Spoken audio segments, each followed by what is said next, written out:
Hello and welcome to Lost Love Chronicles. Dear listeners, before we get started, drop a quick hi in the comments and let us know where you're tuning in from. Also, if you have any suggestions for us to make the channel better, please let us know. Now let's start with the story. My parents took my office to support my brother's streaming career, so I quietly made one move, and what happened next left their world in chaos. I'm a 26-year-old guy, still living at home after earning my computer science degree. Bay Area rent is insane, and I've been trying to build up my web development business. That office space wasn't just a room, it was the converted garage. My converted garage. The place where I'd been working 60-hour weeks for the past 3 years. Landing clients, building my portfolio, paying my dues, and paying $850 a month in rent to my parents, plus utilities, plus groceries half the time. That space was the reason I could even function, but none of that seemed to matter when Easton wanted it. Easton, my 19-year-old brother, the golden child, failed out of community college twice, and yet somehow mom and dad still act like the sun shines out of his butt. He wanted my workspace for his streaming career, which, for the record, consists of him playing Valorant badly for an audience of maybe 12 people. I think I need the garage, Easton said one evening, arms folded like he was making some kind of power move. The living room's too noisy for my setup. I blinked. Your setup? You mean the laptop and $30 mic you got from Best Buy? Mom didn't even look up from her phone. Easton needs the space for his equipment. His followers are really growing, and this could be his big break. I stared at her. Yeah, all 38 of them. She didn't respond. Meanwhile, I just landed a $5,000 contract last month, the same contract that helped pay for the new water heater when there's crapped out over Christmas. Not that anyone bothered to say thanks. Dad chimed in with his usual brand of wisdom, mouth full of fries. Your brother needs privacy. The living room isn't cutting it. Privacy. For the kid who hadn't contributed a single dollar to this household. Meanwhile, I'm the one who re-shingled the damn roof last summer, fixed mom's car when it broke down, and upgraded the home network when dad couldn't get Netflix to stop buffering. I've dumped at least $9,000 into this place over the past year, and they treat me like some random tenant they're doing a favor by letting stay. Easton sat across from me with that smug little smirk, like he'd won. Like he always wins. That's how it's always been, him taking, me giving. Since we were kids. He was the special one. Needed extra help, extra attention, extra everything. When I made honor roll, they nodded. When he passed a class with a C-, they took him out for ice cream. I stabbed at my fries, ketchup splattering across the tablecloth. Mom frowned at the mess. Be careful, she muttered, still not looking at me. I didn't even care anymore. The garage was my space. My sanctuary. The only place I could breathe in this house. But clearly, I wasn't even entitled to that. Dad offered, like he was doing me a favor, you can set up in the basement. The basement, with its half-finished walls, concrete floor, that persistent mildew smell, where the Wi-Fi barely reaches, where the ceiling's so low I have to hunch, where they store all their crap. But I just nodded, because what else could I do? I've spent my whole life being reasonable while they catered to Easton's every whim. That night, I sat alone in my garage office, staring at the setup I'd built with my own hands. The custom desk I made from reclaimed wood, the perfect cable management, the sound absorption panels I installed to keep things quiet and professional.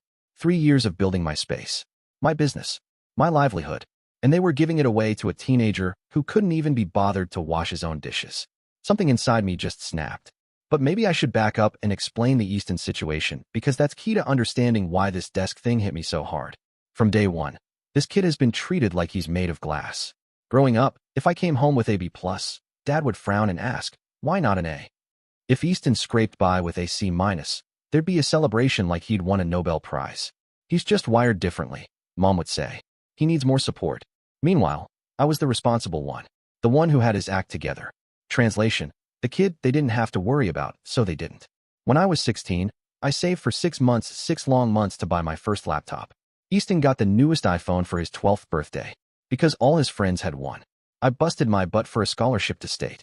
Easton flunked out of community college, and they blamed his professors for not understanding his learning style.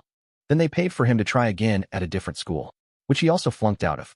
When I moved back home after graduation, the deal was simple. I'd pay rent and stay until I got established. Fair, reasonable. But somehow, I also became the in-house tech support, handyman, and emergency fund. Last year, the furnace died.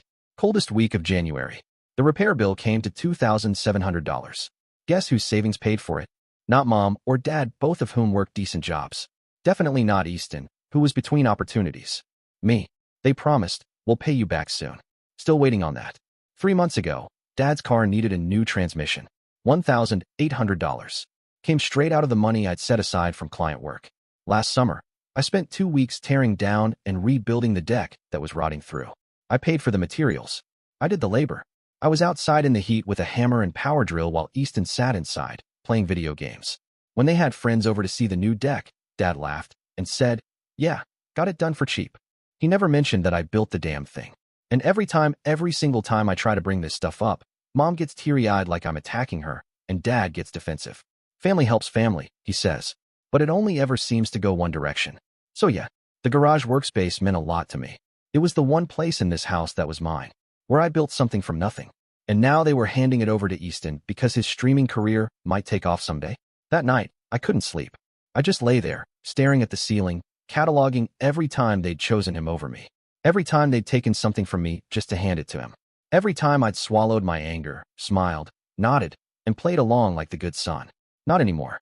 The next morning, I skipped our usual family breakfast. I couldn't sit there, looking at Easton's smug face across the table. Couldn't listen to Mom ramble on about how they were going to redecorate my workspace for him. Instead, I sat in my car, engine off, in the driveway scrolling through apartment listings. I'd been saving for my own place, telling myself I'd wait at least another year. That Bay Area rent meant stretching every cent. But screw it. I'd live on ramen if I had to. That's when I found it. A studio in Oakland. 500 square feet. Dated kitchen, sure, but it had a decent-sized alcove, perfect for my desk setup. $1,850 a month. Actually below market for anything that wasn't actively on fire. The landlord wanted first, last, and security up front. $5,550. I had $8,200 saved. It would be tight, but doable. I fired off an email with my credit score and income verification from my freelance contracts. Got a reply within an hour. Available now. Can you come see it this afternoon? Hell yes, I could. The place was exactly as advertised. Small, a little worn around the edges, but clean. Big windows. No mildew smell. No Easton. No parents acting like every dollar I earned belonged to the family fund. I'll take it. I told the landlord, a chill older lady named Janet, who glanced over her glasses and said, "I prefer renting to quiet professionals over party kids." I smiled. That's me. Quiet. And very professional. She nodded, slid the paperwork over. I signed everything on the spot, handed her the check, and got the keys. Just like that. I had my escape plan. Driving home, I felt this weird mix of triumph and fury. Like I'd just broken out of prison and realized I should have done it years ago. Instead, I'd been bankrolling a family that saw me as nothing but a walking ATM. Well, resources can dry up. I didn't say a word about the apartment. Instead, when Mom texted asking if I could pick up groceries on the way home, I replied, "Sure," like nothing had changed. But I didn't buy the usual $200 haul. Just milk and bread. The bare minimum. When I walked in with one sad little bag, Mom blinked. "Where's the rest?" "Budget's tight this month," I said with a shrug. Figured we could all chip in. The look on her face like I'd just suggested we start eating the furniture. "But you always get the groceries on Tuesdays," she said. "Yeah, well, things change." Dad was in the garage, my garage, measuring the walls. Planning Easton's new streaming desk like it was some kind of NASA mission. They were about to drop $600 on a gaming setup. Funny how they always managed to find money for Easton. But whenever I mentioned the $4,500 they owed me, "Hey, the printer's jammed again." Easton called out the second he saw me walk through the door. "Can you take a look?" Normally, I would have dropped everything. Spent 20 minutes of my life extracting whatever crumpled paper Easton had shoved in there crooked while he hovered uselessly behind me. "Not today. Can't," I said, brushing past him. "Client deadline. Can it wait? But your mother needs to print some work stuff." "Nope," I said, not even slowing. "Bills to pay." I walked straight to my soon-to-be ex-office, the garage, and started casually sorting through my things. Not packing. Not obviously. Just taking stock. Moving things around. Making a mental inventory of what would come with me and what I'd leave behind. That night, the printer remained jammed. Mom had to make a trip to Kinko's. Dad muttered something about family responsibilities as he chewed through his second plate of dinner. I didn't respond. Just sat at the kitchen table, laptop open, wireless headphones on, quietly coding away. A small, satisfied smile tugged at the corner of my mouth. The next day, Easton cornered me in the kitchen. "Dude, can you drive me to Brandon's? My car's making that noise again." His car. My old Honda, technically. The one I'd spent hours fixing up before selling it to him for half its value because I was trying to be a supportive big brother. And how had he thanked me? By never maintaining it. Never checking the oil. Running it into the ground. "Take the bus?" I said flatly, not even looking up from my coffee. The bus? It's like 5 miles. Sounds like a personal problem. He stood there a beat, his mouth hanging open like he couldn't believe I'd just said that. Then he spun on his heel and stormed off. 10 minutes later, Mom appeared in the kitchen, arms folded, that disappointed look already locked in. Ryder, your brother needs a ride. It would only take 20 minutes. I've got work, I said, calmly sipping my coffee. You're just sitting there drinking coffee. Yeah, on my break. From work. You know, the work that pays my bills. And yours, apparently. Her mouth opened, then closed. She wasn't used to this pushback. Not from me. Small rebellions. But damn, they felt good. By day 3 of what I was now calling Operation Take Back My Life, the cracks in the family system started to show. The lawn, which I'd mowed every Sunday since high school, was starting to look like a jungle. The dishes were piling up in the sink. Usually, I loaded the dishwasher without being asked. The Wi-Fi kept dropping because no one had reset the router in the usual spots where it glitched out. Little things. The things they didn't even notice they relied on me for. Taken for granted. Always there. Until I wasn't. Thursday night, Dad hovered awkwardly in my doorway. So, the lawn's getting kind of out of control, he said, rubbing the back of his neck. I glanced up from my laptop. Yep, sure is. I figured you were going to mow it last weekend. Nah. A long pause. Are you going to mow it this weekend? Wasn't planning on it. I turned back to my screen. He shifted from foot to foot, clearly uncomfortable. Is something wrong, Ryder? You seem off lately. That was rich. 3 years of using me as their personal handyman, ATM, and emotional support human, and now he notices something's off? Just busy with work, I said blandly. Well, we're family. We all need to pitch in. I finally looked up at him, letting the words hang there in the air. We all need to pitch in. Really? When was the last time Easton had pitched in with anything? When was the last time Dad had fixed something himself instead of waiting for me to do it? Sure, I said finally. I'll add it to the list. I didn't specify what list, but I was definitely keeping score. The next morning, I woke up to raised voices downstairs.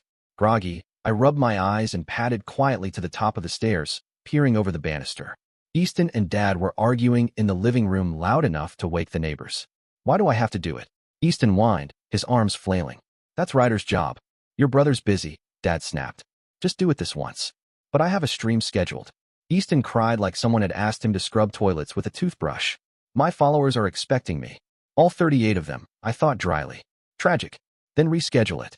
Jesus Christ, Easton, it's just lawn mowing. It was like watching a nature documentary, the parasitic relationship finally irritating the host organism just enough to trigger a reaction. The symbiosis disturbed. The host pushing back. Fascinating. I slipped away from the banister and back into my room, grabbed another moving box, and started filling it. Slowly, methodically. I'd been relocating my valuables bit by bit, like a quiet migration. While they argued about chores and streaming schedules, I moved the essentials, my hard drives, external monitors, design notebooks out of the house. The studio apartment in Oakland was starting to look like a real home. But the real bombshell hit that afternoon. I was on a client call, mid-discussion about API integrations, when there was a knock at my door. Dad stepped in, wearing that strange mix of guilt and forced nonchalance he always tried when he knew he'd screwed up. Hey, a quick thing, he said, rocking back on his heels. He waited until I'd wrapped up my call before continuing. I sold your workbench. Guy's picking it up tomorrow. Got $300 for it. For a second, I just stared. My custom workbench. I asked slowly. The one I'd built from scratch. Designed to the perfect height for my posture. With built-in cable channels, shelving, and an adjustable mount arm for my dual-monitor rig? Yeah, he said. Easton needs a proper streaming desk. And since you're moving to the basement anyway. I didn't even raise my voice. You sold my property without asking me. He had the grace to look a little sheepish. I figured you'd be fine with it. It's for your brother's career. His career, I repeated, each syllable sharp. Right. Dad fumbled, trying to recover. Look, we'll split it with you. You can have 100. I stared at him. A third of the money. For a workbench I'd built. With my own hands. With my own funds. Keep it, I said, turning calmly back to my laptop. Consider it my investment in the Bank of Easton. Seems to be the only place my money goes around here anyway. He stood there for a moment, clearly confused that I wasn't yelling. Then he left, relieved I hadn't pushed harder. As soon as the door clicked shut, I opened a new tab and booked a U-Haul for Saturday morning. By Friday, 70% of my stuff had already been moved to the new apartment. Nothing too obvious, TV still mounted, bed still made, but all the important pieces were gone.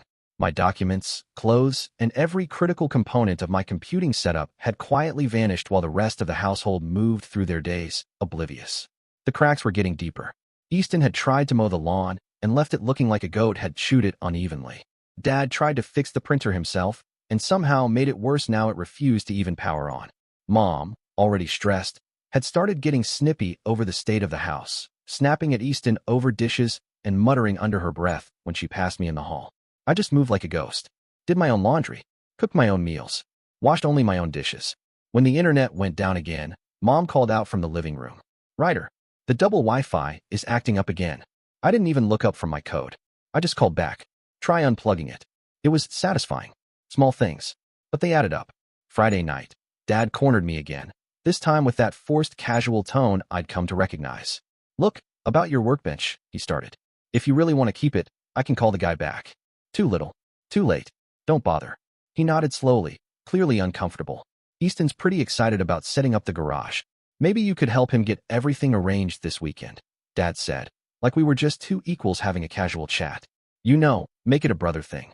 I almost laughed in his face. A brother thing? After everything? After they'd taken my space, tried to sell my property, treated me like a glorified butler for years? "I've got plans," I said coolly, stepping past him. "What plans?" "My plans." I didn't give him the satisfaction of a fuller answer. Just kept walking, letting the words hang like smoke. I headed up the stairs toward my room, where the last of my essentials waited in a half-zipped duffel. He followed me, of course, hovering like always. That anxious, performative concern. "Ryder, what's going on with you lately?" he asked. "Your mother's worried." Of course she was. He always made her the mouthpiece when things got uncomfortable. "I'm worried," he added quickly. "But your mother's worried." Classic dad deflection. "Nothing's going on," I said, keeping my tone carefully neutral. "Just establishing some boundaries." "Boundaries?" His voice cracked, like the word personally offended him. "We're family, Ryder." And there it was. Family. The magic word. The blank check. The get-out-of-jail-free card they played every time they wanted something from me. Every time they needed a favor, or money, or for me to disappear while Easton took the spotlight. "Yes," I said slowly, "we are family." I turned to face him. Which is why it's interesting that when Easton wants something, it's all we need to support each other. But when I need something, suddenly it's, "You're an adult, figure it out." Dad's face flushed, a quick pulse of red climbing his neck. "That's not fair," he muttered. "We've supported you plenty." "Name one time." I shot back. "In the last year. One time you've helped me with anything. One time you've put my needs first." He opened his mouth. Closed it. Tried again. "We let you live here, don't we?" "I pay rent," I said. $8.50 a month. Plus utilities. Plus groceries half the time. Plus every emergency repair in this house. I stepped closer, didn't raise my voice, just spoke each word with clarity. "I'm not living here, Dad. I'm subsidizing all of you." "That's ridiculous. You're twisting things." "Am I?" I asked. "How much have I spent fixing this place up in the last year?" "The furnace? The deck? Your transmission?" His silence was answer enough. "Over $8,000, I said. "How much has Easton contributed?" "Ever. Nothing." He had nothing. "And now you're taking my workspace, the one place in this house that's actually mine, and giving it to him. Then selling my property without asking." I took a breath, steadying the rage that had simmered for too long. "So tell me again," I said, "how this is a two-way street." Dad's face was a slideshow of emotions: anger, defensiveness, confusion, and finally, something close to recognition. A crack of understanding, maybe. "We didn't think." "No," I cut him off. "You didn't." I turned back to my closet and yanked open the door. Started pulling the last of my clothes from the hangers, folding them roughly into the duffel. No more subtlety. No more slow, quiet moves. He watched me, uncertain now. "What are you doing?" he asked. His voice had lost all authority. It was smaller. Fragile. "Packing," I said. "For what?" I stopped. Turned to face him fully. "I'm moving out tomorrow." The shock on his face would have been comical if it wasn't so pathetic. "Moving out? Where? Why didn't you tell us?" Dad asked, his voice tight with disbelief. "I signed a lease last week," I replied, tossing the last of my notebooks into a box. "And I'm telling you now." "But the basement," he began. "You figured I'd just keep bankrolling this household while you guys kept taking," I said, cutting him off. "Yeah, that was the plan, wasn't it?" He didn't deny it, which told me everything I needed to know. "Ryder, let's talk about this," he said, trying to reel me back with the faux calm of someone losing control. "Your mother will be upset." "I'm sure she will be," I said, lifting the duffel onto my shoulder. "The ATM is leaving." He left, shell-shocked, and I heard the low, urgent murmur of voices downstairs, panicked conference mode. I kept packing, methodical, calm. The storm was coming, but for once, I wasn't going to be the one cleaning up after it. Saturday morning, the U-Haul was parked right in the driveway, no subtlety. I didn't care. Let the whole neighborhood see. Let them all watch as I carried out the last of my boxes. Mom stood in the entryway crying. Of course, her go-to manipulation tactic. Red eyes, trembling lip, the whole performance. I don't understand why you're doing this, she said, voice cracking. Why not talk to us first, like you talked to me?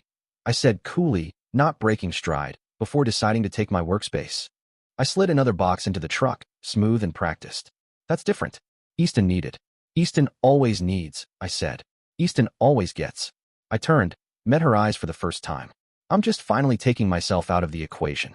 Dad was pacing near the curb now, bouncing between frustration and negotiation. This is childish, Ryder, he snapped. Running away because you didn't get your way. Not running away, I said, lifting my computer tower into the truck bed. Moving on. There's a difference.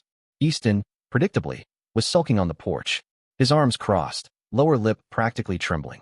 His future streaming career apparently hanging in the balance now that I wouldn't be around to fix things for him. What about my desk? He whined. Dad already sold yours.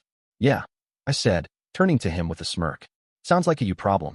I echoed it back to him, the phrase he'd thrown at me so many times. The look on his face? Worth it. Mom trailed behind me as I re-entered the house to grab the last box. Still sniffling. I just don't understand where this is coming from, she said. We're family. I stopped, set the box down slowly, turned to face her directly. Let me make it crystal clear then.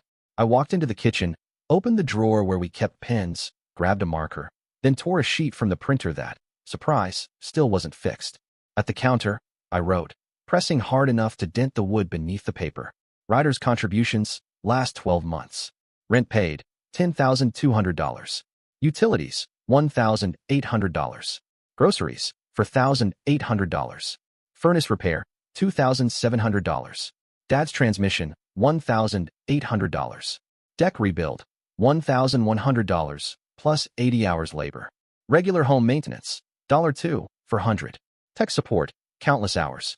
Total, $24,800. Easton's contributions, 0. Easton's attitude, priceless. I walked to the fridge, slapped it on with a magnet, and stepped back. That's where this is coming from. Mom stared at the list, her tears drying up like someone had flipped a switch. Reality, apparently, didn't leave room for theatrics. It hasn't been that much, she said, trying to recover. Check my bank statements, I said evenly. I kept records. Dad wandered in, reading over her shoulder. I watched the color drain from his face like someone had pulled the plug. The furnace wasn't that expensive, he protested, weakly. $2,700, I said. I have the receipt. You said you'd pay me back when things eased up. I met his eyes. That was 11 months ago. They exchanged uncomfortable glances, Mom fiddling with her sleeves, Dad staring at the floor like it might offer a way out. We've been meaning to, Mom started, her voice all soft guilt and vague intention. Save it. I cut her off, sharper than I intended, but not sorry for it. I don't even care about the money anymore. I looked between them, and it was like seeing them clearly for the first time, not as my parents, but as people who'd let me carry everything. What I care about, I continued, is that I've been keeping this household afloat for years, and you still treat me like I'm the selfish one whenever I need something. You still put Easton first. Every time. Even though he contributes nothing. Dad opened his mouth. He's younger, Ryder, he tried. He's still finding his way. He's 19. I snapped. I was working 2 jobs at 19. Paying for my own car, my own phone, my own everything. That's because you were more responsible. Mom's voice trailed off as the sentence betrayed her. Right? I said, holding her gaze. I was responsible. So you burdened me with everything. And he's irresponsible. So you burden him with nothing. And now you're genuinely shocked that I'm leaving. I picked up my last box, an old shoebox filled with backup hard drives and cables, and moved toward the door. Ryder, wait, Dad said. And there was something real in his tone this time. Not anger. Not control. Just fear. Let's figure this out. We can make this right. Too late, I said. I signed a lease. Paid the deposit. My name's off the utilities here as of Monday. That landed like a bomb. What do you mean your name's off the utilities? Mom asked, blinking fast like she hadn't heard right. I mean, I've been paying the internet, the streaming services, and half the power bill, I said. I called yesterday and had everything transferred or canceled. You've got about 48 hours to figure out new arrangements. From the hallway, Easton appeared, arms crossed over his chest, finally catching on that his lifestyle was about to take a hit. You can't just leave, he said, like I was violating some kind of unspoken family law. Who's going to fix the printer? Or the Wii when it goes down? I actually laughed. That was his first concern. Not, how will we pay the bills? But who's going to fix your toys for free? I shook my head, walked past him, and carried the box out to the U-Haul. Mom followed, now in full-blown panic mode. "Ryder, please," she said, voice tight with desperation.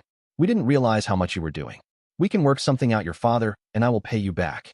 "With what money?" I asked, turning at the truck. "You guys live paycheck to paycheck." "We'll figure it out," she said. "Please just don't do this." I closed the U-Haul's rear door, latched it, locked it, turned around slowly. "I've already done it," I said. "I'm not asking for the money back. I'm not even asking for an apology, though that would have been nice." I looked her in the eye. "I'm just done being the family ATM." "But what about Easton?" she asked. And I almost admired her dedication to keeping him at the center of everything. "What about him?" I said flatly. Mom blinked, caught off guard by how little I seemed to care. "He's an adult. Let him get a job. He can't find anything in his field," she said, her voice wavering with disbelief that I didn't share her concern. "His field?" I raised an eyebrow. "He's a college dropout who plays video games badly on the internet." "That's not a field, Mom." It came out harsher than I meant it, but not by much. It was harsh, sure, but also true. And long overdue. Dad had stormed back into the house during the earlier argument, likely to cool off or avoid watching me finish packing. But now he reappeared, his steps quick and stiff. He was holding his wallet. Without a word, he pulled out 520s, his standard emergency stash, the same one he always kept hidden behind his driver's license. "Here," he said, thrusting the bills at me. "For the furnace. It's a start." I looked at the crumpled bills, then back at him. "Keep it," I said. "You're going to need it." I climbed into the U-Haul. Mom was openly sobbing now, shoulders shaking, eyes red and puffy, the whole thing. Dad just stood there, looking like the ground had dropped out beneath him. And Easton? He was glued to his phone, furiously texting someone, probably telling them all about how his terrible, ungrateful brother had just ruined his life. "I'll call you when I'm settled," I told them. Honestly, it was more courtesy than they deserved. As I pulled away, I glanced in the side mirror. There they were standing in the driveway, looking utterly lost. For the first time in their adult lives, they were going to have to solve their own problems. And me? I was free. The first week in my new place was blissful. No one barging into my room asking if I could just take a quick look at some broken device. No guilt trips about skipping family dinners. No expectation that I'd drop everything to help Easton troubleshoot his terrible stream setup. Just me, my workspace reclaimed and configured exactly how I wanted it, and the glorious, uninterrupted silence of a space that was 100% mine. On day 2, Mom texted, "The internet's not working, did you really cancel it?" I didn't respond. Let them figure it out. 3 days later, Dad called. "The hot water heater is making a weird noise. YouTube has lots of DIY videos," I said, and hung up. By the end of the week, the texts were coming in hourly. "The printer still isn't working. The yard's a jungle. How do you reset the router? Are the Netflix and Hulu passwords changed?" Of course they were. I'd canceled everything. Easton's career had stalled because he couldn't even set up his own mic properly. Then came Mom's voice on the line, her tone almost pleading. "Can you just come over for an hour?" she asked. "We'll pay you. My contractor rate is $95 an hour," I said. 2-hour minimum. Payment up front. That shut her up for a while. But exactly 10 days after I moved out on a freezing Tuesday morning, I got the real call. Panic in Dad's voice. "The furnace quit again. The house is freezing." It was mid-February. Nighttime temps in the 30s. I sipped my coffee, stared out the window of my quiet little studio, and leaned back in my chair. "Call the HVAC company," I said. "They want $200 just to come out. Plus parts and labor," Dad replied, clearly hoping I'd swoop in and rescue them again. "Welcome to home ownership," I said cheerfully. "Ryder, please," he said. "We don't have that kind of money right now." Of course they didn't. They'd been counting on me to handle all of it like always. "What about the emergency fund?" I asked, already knowing the answer. "Your mother had to use it for groceries," he admitted quietly. Translation: they'd been living beyond their means for years, and I had been their safety net. "That sounds serious," I said, doing my best to keep the satisfaction out of my voice. "Maybe Easton can contribute from his streaming income."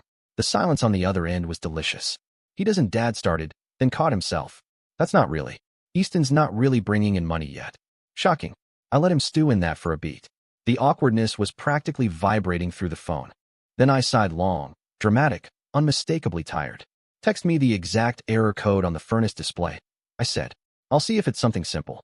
It wasn't, of course. The igniter had failed. A $95 part, plus labor. Not a massive repair, but just technical enough that if they tried to DIY it without knowing what they were doing, they'd likely end up frying the control board, turning a $95 problem into a $600 one. "You've got 2 options," I told Dad after a bit of quick research. "Pay the HVAC company, or replace the igniter yourself and risk damaging the control board. There was a pause. Can't you just come look at it, he asked. He didn't even try to hide the desperation. I'm in the middle of a client project with a deadline, I replied. That was true. But tell you what, if you and Easton want to come by tonight, I'll walk you through ordering the part and show you some YouTube tutorials on how to replace it. Another long pause. I could practically hear him weighing his pride against the steadily dropping temperature inside that house. What time? He finally asked. 7 p.m. And Dad, bring Easton. He should learn this stuff if he's going to keep living there. That night, they showed up at my door, both of them looking awkward and a little out of place. It was the first time they'd seen my new place. It's nice, Dad offered, glancing around at the studio apartment. His eyes settled briefly on my desk, the one I'd found on Craigslist, sanded, stained, and polished myself. Not the one they'd sold. That one was gone for good. Thanks, I said. I didn't invite them to sit. Let's talk furnace. I pulled up the manual for their unit, screen shared a schematic, and walked them through what the part looked like, where to find it online, how to remove the panel without breaking anything, how to install it correctly. Dad leaned in, squinting at the diagram. I don't think I can do this, he admitted. I definitely can't, Easton added, slouched back, arms crossed, not even pretending to care. Then you'll need to call the HVAC company, I said simply. Ryder, please, Dad tried again, voice thinning. We really don't have the money right now. Couldn't you just? No, I cut him off. I couldn't. And if you say family, I'm going to close this door right now. He blinked. Family goes both ways, I added, voice steady. And for years, it's only gone one way with us. He swallowed whatever he was about to say. Maybe for once, it landed. Look, I continued, softening slightly. I'll make you a deal. I'll come fix the furnace this one time. But in exchange, we're going to have a serious family meeting. About finances. Responsibilities. All cards on the table. I glanced at Easton. And Easton starts contributing. Dad looked visibly relieved. Deal. Absolutely. Easton, predictably, frowned. What do you mean, contributing? I said, meeting his eyes, you get a job. A real one. With a paycheck. You pay rent. You do chores, I told Easton, without being nagged. You learn how to fix basic household stuff so it doesn't all fall on Dad now that I'm gone. He squirmed in his seat. But my streaming is a hobby, not a career. Not yet anyway. You can stream on your days off, I replied, tone flat. Just like any other hobby. He looked like he wanted to argue, but then Dad shot him a warning glance, the kind that shut down whatever half-formed protest Easton was trying to mount. Fine, he muttered, slouching deeper in his chair. The next day, I went over and fixed their furnace. Took me about an hour. Start to finish could have been less if Easton had even pretended to pay attention instead of watching TikToks in the living room. Then I called a family meeting at the kitchen table. No dodging, no distractions. Just all of us, seated in the spot where so many silent dinners had happened over the years. I laid it out, their actual expenses versus income, the math behind what it would cost to replace all the services I'd been providing for free. Internet setup, tech support, groceries, bills, house repairs. It added up fast. Then I presented a proposed budget going forward, one that included Easton paying $250 a month in rent. That's not fair, Easton snapped. I don't have any money. That's why you'll get a job, I explained, slow and clear, like I was talking to a toddler. McDonald's is hiring. So is Target. So is every warehouse in the area. Those aren't real jobs, he scoffed. They pay real money. I said, money you need. Mom's eyes welled up again. Ryder, he's not like you. He struggles with what exactly? I cut in. He's not disabled. He's not sick. He's a perfectly healthy 19-year-old who's been allowed to coast because it was easier than holding him accountable. Dad surprised me by speaking up. Your brother's right, Easton. Things need to change around here. The look of betrayal on Easton's face was something to behold. He wasn't used to Dad taking anyone's side but his. This is bullshit, he declared, standing up. I'm not getting some lame job just because Ryder decided to be a dick about money. Yes, you are, Dad said, voice firmer than I'd heard in years. Where you're finding somewhere else to live. Holy, actual parenting. Happening before my eyes. Easton stormed off, slamming his door like the adult he very much wasn't. He'll calm down, Mom said quietly, but even she didn't sound convinced. And if he doesn't? I asked. Dad let out a slow, heavy sigh. Then he really will have to figure something else out. We can't keep going like this. I hadn't expected that. Maybe, just maybe, they were finally getting it. What about you? I asked. I meant what I said about all cards on the table. I've been subsidizing this household for years. That stops now. They looked at each other, something unspoken passing between them. Then slowly, they both nodded. We'll figure it out, Dad said. Get on a budget. Maybe pick up some extra shifts. Good, I said, rising. I'll check in next week to see how it's going. As I headed for the door, Mom called after me. Will you come for dinner sometimes? Not to fix things, just to visit. I paused. Maybe. Once you guys get your house in order. Literally and figuratively. 3 weeks later, Easton got a job at a warehouse. Entry level, but the pay was decent. The look on his face the first time he had to hand over rent money to Dad? Priceless. Worth every bit of the chaos it took to get here. Dad, for his part, dug out his old tools and started learning basic home repairs from YouTube. Mom actually set up a real budget and stuck to it. I didn't think she would at first, not after years of hand-waving and we'll figure it out. But she did. And slowly, surprisingly, things started to shift. They even started paying me back for the furnace. Small amounts, but regular. Consistent. Which, honestly, meant more to me than a lump sum ever could. And me? I'm killing it at my new place. Business is booming now that I don't have family drama chewing through my mental bandwidth like a virus. I've got boundaries. I've got peace. I've got that deeply satisfying feeling that only comes from watching people finally face their own mess without dragging you into it. I still go over for dinner occasionally, but now when something breaks, I don't automatically jump up like a damn and turn on call. I just sit back and watch Dad and Easton figure it out together. The dynamic has changed, and it's not subtle. It took burning it all down to build something better, and I don't regret a single spark. It's been half a year since I moved out. Half a year since I forced my family to face the realities they'd been avoiding. And I'll be honest, the transformation is actually kind of shocking. Last weekend I stopped by for the monthly family dinner. Yes, we have those now on my terms. I'm a guest, not the household ATM or the unpaid handyman. And the difference was visible before I even stepped through the front door. The lawn? Actually mowed. No jungle vines creeping up the porch. Inside, the kitchen sink wasn't drowning in dishes for once. And most shocking of all, Easton wasn't glued to his gaming setup, yelling at some 12-year-old on a headset.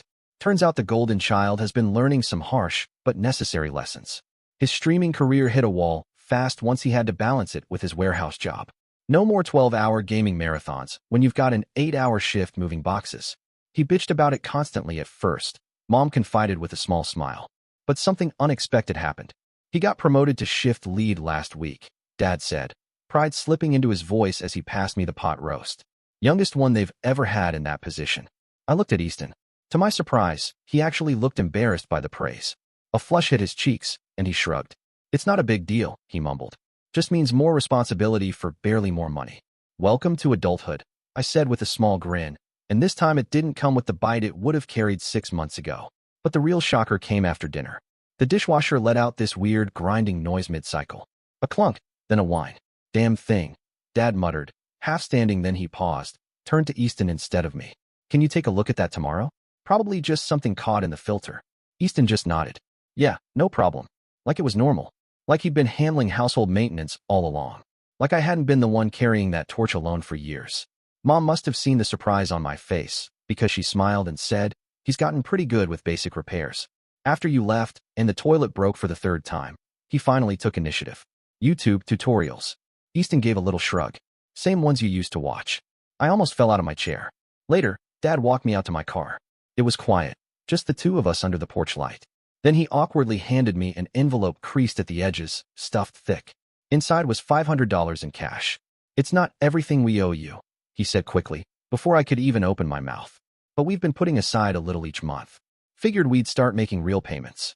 Not just token ones. I was genuinely speechless. For years, money had only flowed in one direction in this family from my pocket to theirs. This reversal felt alien. I looked at the envelope again, then back at Dad. Thanks, I finally managed. I appreciate it. He nodded, staring at his shoes like they had something important to say. We should have done better by you, he said quietly. I didn't realize how much we were taking advantage, until you weren't there to take advantage of anymore. His voice cracked slightly. It's not an excuse, but I'm sorry. Words I never thought I'd hear. Not from him. Not in this lifetime. He exhaled, like getting that out had cost him. Easton's different too, he added after a moment. Having real responsibilities. Earning his own money. It's been good for him. Made him grow up. Better late than never, I said. No venom. Just truth. Dad hesitated again. You doing okay? Place working out. Better than okay, I told him, and for once, I meant it without a shred of sarcasm. Business has doubled since I moved. Turns out not having my resources drained constantly lets me focus on actually building something. He winced slightly, but nodded. You deserved better from us. As I drove home, I realized something had shifted. Fundamentally, my family hadn't just adjusted to my absence. They'd grown from it. Easton was developing into a functioning adult. My parents were actually taking responsibility for their finances. And most shocking of all, they were finally acknowledging what they'd done. Obligatory disclaimer. Yeah, I know. Some of you will say I should have cut contact completely. Trust me, I considered it. More than once. But despite everything, they're still my family. I'm not saying everyone should reconcile. Some families are toxic beyond repair. But in my case, once they showed real change and actual remorse, I decided a controlled relationship was worth trying. Your mileage may vary. Then, the following week, I got a text from Easton that nearly made me crash my car. Hey, got a bonus at work, wanted to pay you back for the bike. Dad sold it, was a dick move. Let me know your Venmo. I'm not making this up. I literally had to pull over. For a second I thought I was hallucinating or someone had stolen his phone. I actually checked the contact name, stared at the screen, blinked hard. The golden child. Acknowledging a wrong. Offering to make it right. Without being forced. I sent him my Venmo info, half expecting radio silence. 10 minutes later, $300 hit my account. With the note. For the bike. Sorry it took so long. It wasn't just about the money. It was the recognition. The acknowledgement that what had happened wasn't okay. That weekend, something even weirder happened. Easton called. Called. Not a text. An actual phone call. Hey, he said, his voice a little awkward. So, the warehouse is offering a 401k match, and I don't really know what I'm doing. I figure I should start figuring this stuff out. Can you help me? Set up a basic budget or something? I blinked, then said, yeah, come by Sunday. He showed up right on time. No dramatic entrances. No whining. Just showed up with a notebook, his laptop, and a surprising willingness to learn. I walked him through how to track expenses, explained compound interest, gave him a few resources on financial literacy. We built a basic budget spreadsheet together, adjusted it for his current income, talked about emergency funds, and the difference between Roth and traditional IRAs. And the entire time, he paid attention, asked real questions, took notes, like an actual adult human. As he was leaving, he paused at the door, lingering like he had more to say. Your place is really nice, he said finally. Way better than that moldy basement they were going to stick you in. Thanks, I said. I like it. He shifted awkwardly, scratching the back of his neck. I was a real a-hole. About the garage. And a lot of other stuff. He glanced down, then back up. I didn't realize how much you were carrying for everyone. I hadn't expected an apology from him, not ever, really. I took a breath. Water under the bridge. I said, and I meant it. He gave a small nod. Mom and Dad, they really miss having you around. Not just for fixing stuff. They actually miss you. I smiled faintly. I miss certain things too, I admitted. Not the exploitation part, but the good parts of family. He nodded again, slower this time, like he actually understood. For what it's worth, he said, I'm glad you stood up for yourself. Needed to change. Now, 6 months out, I can honestly say my scorched earth exit was the best thing I could have done, not just for me, but for all of us. Mom and Dad are on a budget for the first time in their adult lives. They've started building an emergency fund. Dad's become surprisingly handy around the house. And Easton? He's not just working, he's thriving. Turns out, structure and expectations did more for him than 12-hour gaming marathons ever could. He still streams, sure, but now it's a hobby, not some delusional career plan. He's even talking about taking classes at community college again, but this time with a realistic plan. And me? I've started dating again. I joined a rock climbing gym. I've expanded my client base. All the energy that used to go into propping up my family now goes into building my own life. I still maintain firm boundaries. I don't lend money. I don't drop everything to fix their problems. But the dynamic has completely transformed. We're slowly rebuilding a relationship based on mutual respect rather than exploitation. It's still a work in progress, but for the first time, it actually feels like progress is happening. Sometimes the kindest thing you can do for people is stop enabling their worst behaviors. It's messy. It's painful. But if they're capable of growth at all, they might just thank you for it eventually. My family did. And I never saw that plot twist. Dear listeners, please share your thoughts in the comments section below and don't forget to like, share, and subscribe.